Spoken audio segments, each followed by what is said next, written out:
Pour ne rater aucune de nos vidéos, n'oubliez pas de vous abonner et d'activer la cloche. Lorsqu'on est jeune, il s'agit d'un candidat qui répondra à nos besoins. Vous savez que nous avons des besoins intrinsèques, notamment la question de l'emploi, la question de la santé, et ce sont des problématiques majeures, que dis-je majuscules, qui doivent intéresser un jeune. Je pense que nous devons mettre fin à certaines préoccupations antiques, c'est-à-dire la problématique de l'ethnie.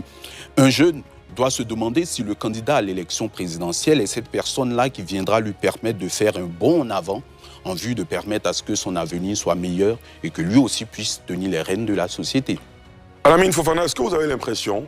que les jeunes, finalement, sont exigeants envers les hommes politiques dans le sens de leur demander des comptes du point de vue des projets de société? Ou bien les jeunes se contentent du peu, ils se contentent de la fête, comme certains veulent faire croire? Justement, je pense que les jeunes se contentent plus du peu parce que les joutes électorales présidentielles en Côte d'Ivoire se posent déjà même dans un contexte où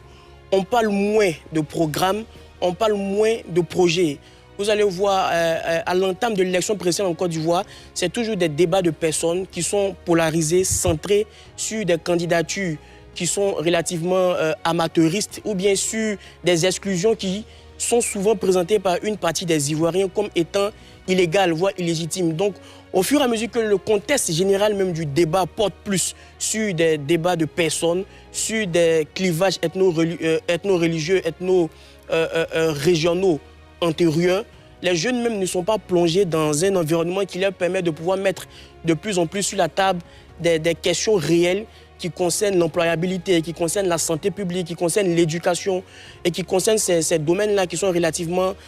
salvateurs pour le quotidien de la jeunesse que nous sommes, accompagnés d'une relative inculture politique où ils cherchent à